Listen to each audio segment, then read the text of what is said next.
Hello friend, मैं लक्ष्य Kumar LN के क्लास में आपका स्वागत है। आज इस वीडियो में आपको इतिहास में व्यापार एवं भूमंडलीकरण के बहुत ही महत्वपूर्ण ऑब्जेक्टिव क्वेश्चन बताने जा रहे हैं, जो कि मैट्रिक परीक्षा में बार बार पूछे जाते हैं। तो दोस्तों, एक भी क्वेश्चन को स्किप नहीं करना है, वीडियो को शुरू से अंत तक देखना है। वीडियो को लाइक सब्सक्राइब जरूर करें और बेल आइकन दबाना ना भूलें। तो चलिए स्टार्ट करते हैं आज का पहला क्वेश्चन। क्वेश्चन 1, साम्यवादी गुट का अगुआ देश कौन सा था? ये भी काफी महत्वपूर्ण क्वेश्चन है, मैट्रिक परीक्षा में बार बार पूछा जाता है। यहाँ बताना वो साम्यवादी गुट का अगुआ देश कौन सा था। ऑप्शन ए भारत, बी चीन, सी अमेरिका, डी सोवियत संघ। तो साम्यवादी गुट का अगुआ देश कौन सा था? तो सोवियत संघ। यहाँ पर राइट ऑप्शन डी, इसे याद रखना होगा। चलिए अगला क्वेश्चन देखते हैं। क्वेश्चन 2, पेरिस शांति समझौता कब हुआ था? ये भी काफी महत्वपूर्ण क्वेश्चन है।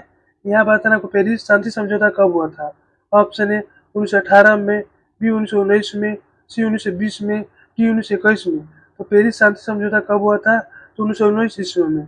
यहाँ पर राइट ऑप्शन बी, इसे याद रखना होगा। चलिए अगला क्वेश्चन देखते हैं। क्वेश्चन 3, G8 की स्थापना कब हुई थी? भी काफी महत्वपूर्ण क्वेश्चन है। यहाँ बताना वो G8 की स्थापना कब हुई थी। ऑप्शन ए 1975 में, बी 1970 में, सी 1978 में, डी 1979 में। तो G8 की स्थापना कब हुई थी? तो 1975 में हुई थी। यहाँ पर राइट ऑप्शन ए, इसे याद रखना होगा। चलिए अगला क्वेश्चन देखते हैं। क्वेश्चन 4, गुलामी प्रथा का प्रचलन किस देश में था? यह भी काफी महत्वपूर्ण क्वेश्चन है। यहाँ बताना आपको गुलामी प्रथा का प्रचलन किस देश में था। ऑप्शन ए भारत में, बी चीन में, सी अमेरिका में, डी रूस में। तो गुलामी प्रथा का प्रचलन किस देश में था? तो अमेरिका में था। यहाँ पर राइट ऑप्शन सी, इसे भी याद रखना होगा। चलिए अगला क्वेश्चन देखते हैं। क्वेश्चन 5, विश्व बाजार का स्वरूप का आधार क्या था? यह भी काफी महत्वपूर्ण क्वेश्चन है। यहाँ बताना विश्व बाजार का स्वरूप का आधार क्या था। ऑप्शन ए रेशम उद्योग, बी लौह उद्योग, सी कोयला उद्योग, डी वस्त्र उद्योग। विश्व बाजार का स्वरूप क्या था? तो वस्त्र उद्योग। यहाँ पर राइट ऑप्शन डी, इसे याद रखना होगा। चलिए अगला क्वेश्चन देखते हैं। क्वेश्चन 6, अलेक्जेंड्रिया किस सागर के मुहाने बसा हुआ है? ये भी काफी महत्वपूर्ण क्वेश्चन है। यहाँ बताना अलेक्जेंड्रिया किस सागर के मुहाने बसा हुआ है। ऑप्शन ए काला सागर, बी लाल सागर, सी अरब सागर, डी भूमध्य सागर। तो अलेक्जेंड्रिया किस सागर के मुहाने बसा हुआ है? तो लाल सागर के मुहाने पर। यहाँ पर राइट ऑप्शन बी, इसे याद रखना होगा। यहीं पर एक क्वेश्चन ये पूछा जा सकता है कि अलेक्जेंड्रिया नगर की स्थापना किसने किया था? तो अलेक्जेंड्रिया नगर की स्थापना सिकंदर ने किया था। चलिए अगला क्वेश्चन देखते हैं। क्वेश्चन 7, कोरलो द्वारा ब्रिटेन में किस अनाज को आयात पर प्रतिबंध लगा दिया गया था? ये भी काफी महत्वपूर्ण क्वेश्चन है। यहाँ बताना कोरलो द्वारा ब्रिटेन में किस अनाज को आयात पर प्रतिबंध कर दिया गया था। ऑप्शन ए गेहूं का, बी चावल का, सी मक्का का, डी दलहन का। यहाँ पर कोरलो द्वारा ब्रिटेन में किस अनाज पर प्रतिबंध लगा दिया गया था? तो मक्का का। यहाँ पर राइट ऑप्शन सी, इसे याद रखना होगा। और यहीं पर एक क्वेश्चन ये पूछा जा सकता है कि कोरलो किस देश में पारित किया गया था? तो ब्रिटेन में। चलिए अगला क्वेश्चन देखते हैं। क्वेश्चन 8, बृहत उत्पादन की नीति किसने अपनाई थी? भी काफी महत्वपूर्ण क्वेश्चन है। यहाँ बताना बृहत उत्पादन की नीति किसने अपनाई थी। ऑप्शन रूजवेल्ट ने, बी विंस्टन चर्चिल ने, सी हेनरी फोर्ड ने, डी स्टालिन ने। तो बृहत उत्पादन की नीति किसने अपनाई थी? तो हेनरी फोर्ड ने। यहाँ पर राइट ऑप्शन सी, इसे याद रखना होगा। यहीं पर एक क्वेश्चन ये पूछा जा सकता है कि बृहत उत्पादन व्यवस्था किस देश में आरंभ की गई थी? अमेरिका में। चलिए अगला क्वेश्चन देखते हैं। क्वेश्चन 9, वह देश जिस पर आर्थिक मंदी का प्रभाव बिल्कुल नहीं पड़ा था कौन है? ये भी काफी महत्वपूर्ण क्वेश्चन है। यहाँ बताना को वह देश जिस पर आर्थिक मंदी का प्रभाव बिल्कुल नहीं पड़ा था। Option A England, B America, C Germany, D रूस। तो वह देश जिस पर आर्थिक मंदी का प्रभाव बिल्कुल नहीं पड़ा था तो रूस। यहाँ पर राइट ऑप्शन डी, इसे याद रखना होगा। चलिए अगला क्वेश्चन देखते हैं। क्वेश्चन 10, रेशम मार्ग का आरंभ कहाँ से होता था? ये भी काफी महत्वपूर्ण क्वेश्चन है। यहाँ बताने को रेशम मार्ग का आरंभ कहाँ से होता था। ऑप्शन है भारत से, बी चीन से, सी रूस से, डी अमेरिका से। तो रेशम मार्ग का आरंभ कहाँ से होता था? तो चीन से। यहाँ पर राइट ऑप्शन बी, क्योंकि पहले चीन रेशम का निर्यात यूरोपीय देश में किया करता था, इसलिए उस मार्ग को हम रेशम मार्ग कहते हैं। चलिए अगला क्वेश्चन देखते हैं। Question 11, east India company Bharat से अफीम का निर्यात किस देशों करती थी? ये भी काफी महत्वपूर्ण क्वेश्चन है। यहाँ पता नहीं ईस्ट इंडिया कंपनी भारत से अफीम का निर्यात किस देशों करती थी। ऑप्शन है जापान को, बी चीन को, सी अमेरिका को, डी अफगानिस्तान को। ईस्ट इंडिया कंपनी भारत से अफीम का निर्यात किस देशों करती थी? तो चीन को। यहाँ पर राइट ऑप्शन बी, इसे याद रखना होगा। चलिए अगला क्वेश्चन देखते हैं। क्वेश्चन 12, आलू अकाल किस देश में पड़ा था? ये भी काफी महत्वपूर्ण क्वेश्चन है। यहाँ बताना आलू अकाल किस देश में पड़ा था? ऑप्शन है आयरलैंड में, बी अमेरिका में, सी इंग्लैंड में, डी अफगानिस्तान में। आलू अकाल किस देश में पड़ा था? तो आयरलैंड में पड़ा था। यहाँ पर राइट ऑप्शन ए, इसे याद रखना होगा। यही पर क्वेश्चन ये पूछा जा सकता है कि आयरलैंड में आलू का अकाल कब हुआ था? 1845 से 1849 ईस्वी में। इसे याद रखना होगा। चलिए अगला क्वेश्चन देखते हैं। क्वेश्चन 13, धन निष्कासन सिद्धांत का प्रतिपादन किसने किया था?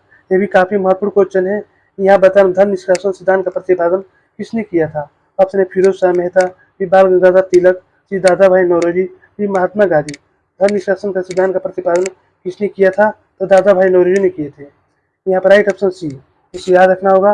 यहीं पर एक क्वेश्चन ये भी पूछा जा सकता है कि धन निष्कासन सिद्धांत का प्रतिपादन किस भारतीय राष्ट्रवादी ने किया था? तो दादा भाई नौरोजी ने किए थे। चलिए अगला क्वेश्चन देखते हैं। क्वेश्चन 14, 1923 में विश्व को पूंजी देने वाला दुनिया का सबसे बड़ा करदाता देश कौन था? ये भी काफी महत्वपूर्ण क्वेश्चन है। यहाँ बताना आपको 1923 में विश्व को पूंजी देने वाला दुनिया का सबसे बड़ा करदाता देश कौन था? ऑप्शन है France, B America, C England, D Germany. तो 1923 में विश्व को पूंजी देने वाला दुनिया का सबसे बड़ा करदाता देश कौन था? तो अमेरिका था। यहाँ पर राइट ऑप्शन बी, इसे याद रखना होगा। चलिए अगला क्वेश्चन देखते हैं। क्वेश्चन 15, अमेरिका के किस क्षेत्र को सोने का शहर कहा जाता था? ये भी काफी महत्वपूर्ण क्वेश्चन है। यहाँ बताना अमेरिका के किस क्षेत्र को सोने का शहर कहा जाता है? ऑप्शन है Baltimore, B New York, C El Dorado, D New Jersey. America के किस क्षेत्र को सोने का शहर कहा जाता है? एल डोराडो को। यहाँ पर राइट ऑप्शन सी, इसे याद रखना होगा। चलिए अगला क्वेश्चन देखते हैं। क्वेश्चन 16, विश्व व्यापार संगठन WTO की स्थापना कब हुई थी? भी काफी महत्वपूर्ण क्वेश्चन है। यहाँ बताना विश्व व्यापार संगठन WTO की स्थापना कब हुई थी? ऑप्शन है 1995 में, बी 1996 में, सी 1998 में, डी 1999 में।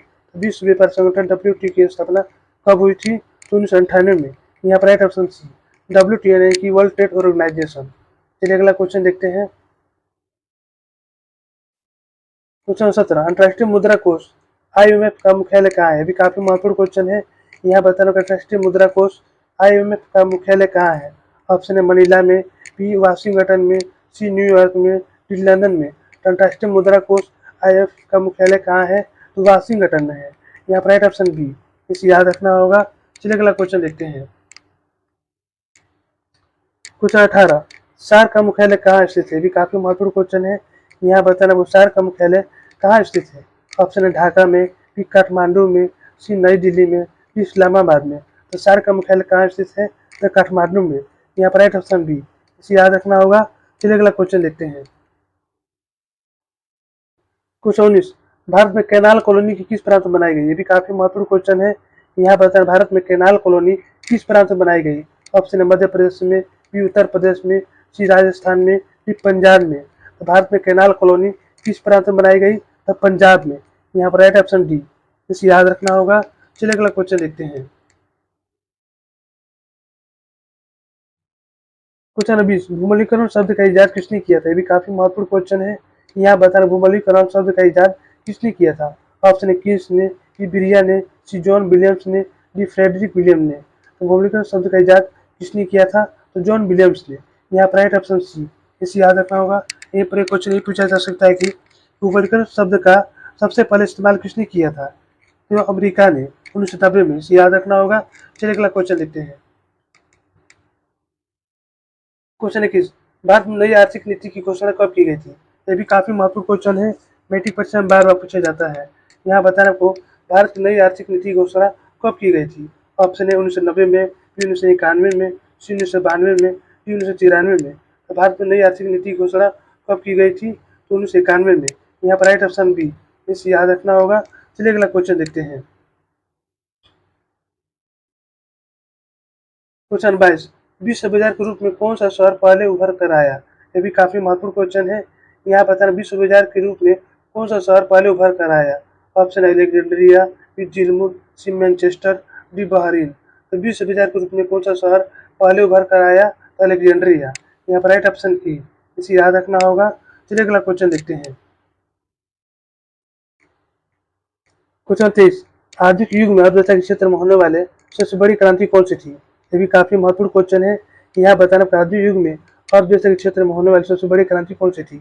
ऑप्शन ए वाणिज्यिक क्रांति, बी औद्योगिक क्रांति, सी साम्यवादी क्रांति, डी भौगोलिक खोज। तो आधुनिक युग में अर्थव्यवस्था के क्षेत्र में होने वाले सबसे बड़ी क्रांति कौन सी थी? औद्योगिक क्रांति थी। यहाँ पर राइट ऑप्शन बी, इसे याद रखना होगा। चलिए अगला क्वेश्चन देखते हैं। क्वेश्चन 24, विश्व बाजार का विस्तार आधुनिक काल में किस समय से आरंभ हुआ? ये भी काफी महत्वपूर्ण क्वेश्चन है। यहाँ बताना विश्व बाजार का विस्तार आधुनिक काल में किस समय से आरंभ हुआ?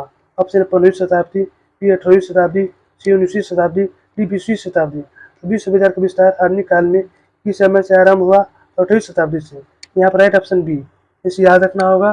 चलिए अगला क्वेश्चन देखते हैं। क्वेश्चन 25, विश्वव्यापी आर्थिक संकट किस वर्ष आरंभ हुआ था? ये भी काफी महत्वपूर्ण क्वेश्चन है। यहाँ बताना विश्वव्यापी आर्थिक संकट किस वर्ष आरंभ हुआ था? ऑप्शन ए 1914 में, बी 1922 में, सी 1929 में, डी 1927 में। तो विश्वव्यापी आर्थिक संकट किस वर्ष आरंभ हुआ था? तो 1929 में। यहाँ पर राइट ऑप्शन सी, इसे याद रखना होगा। चलिए अगला क्वेश्चन देखते हैं। क्वेश्चन 26, ब्रिटेन वुड्स सम्मेलन किस वर्ष हुआ था? ये भी काफी महत्वपूर्ण क्वेश्चन है। यहाँ बताना ब्रिटेन वुड्स सम्मेलन किस वर्ष हुआ था? ऑप्शन है 1945 में, बी 1947 में, सी 1944 में, डी 1952 में। तो ब्रिटेन वुड्स सम्मेलन किस वर्ष हुआ था? तो 1944 में। यहाँ पर राइट ऑप्शन सी, इसे याद रखना होगा। चलिए अगला क्वेश्चन देखते हैं।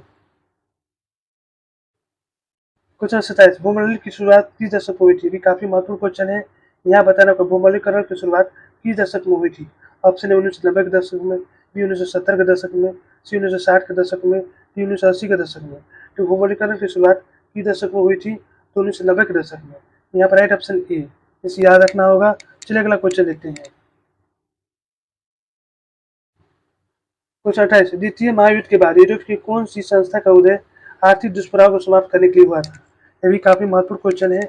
यहाँ बताना द्वितीय महायुद्ध के बाद यूरोप की कौन सी संस्था का उदय आर्थिक दुष्प्रभाव को समाप्त करने के लिए हुआ था? ऑप्शन है सार्क, बी नाटो, सी ओपेक, डी यूरोपीय संघ। तो द्वितीय महायुद्ध के बाद यूरोप की कौन सी संस्था का उदय आर्थिक दुष्प्रभाव को समाप्त करने के लिए हुआ था? यूरोपीय संघ का। यहाँ पर राइट ऑप्शन डी, इसे याद रखना होगा। चलिए अगला क्वेश्चन देखते हैं। क्वेश्चन 29, प्राचीन काल में किस स्थल मार्ग से एशिया और यूरोप का व्यापार होता था? यह भी काफी महत्वपूर्ण क्वेश्चन है। यहाँ बताना प्राचीन काल में किस स्थल मार्ग से एशिया यूरोप का व्यापार होता था? ऑप्शन है सूची मार्ग, बी रेशम मार्ग, सी उत्तर पथ, डी दक्षिण पथ। प्राचीन काल में किस स्थल मार्ग से एशिया यूरोप का व्यापार होता था? रेशम मार्ग से। यहाँ पर राइट ऑप्शन बी, इसे याद रखना होगा। चलिए अगला क्वेश्चन देखते हैं। क्वेश्चन 30, डचेस की स्थापना कब की गई? ये भी काफी महत्वपूर्ण क्वेश्चन है। यहाँ बता रहा हूँ डचेस की स्थापना कब की गई? ऑप्शन है 1985 में, बी 1986 में, डी 1987 में, डी 1988 में। तो डचेस की स्थापना कब की गई? तो 1985 में। यहाँ पर राइट ऑप्शन है, इसे याद रखना होगा। तो दोस्तों यहीं पर हमारा वीडियो समाप्त होता है। यदि मेरा वीडियो आपको अच्छी लगी तो लाइक सब्सक्राइब जरूर करें और बेल आइकन को जरूर दबाएं, जिससे नए वीडियो को नोटिफिकेशन आपको मिलता रहे।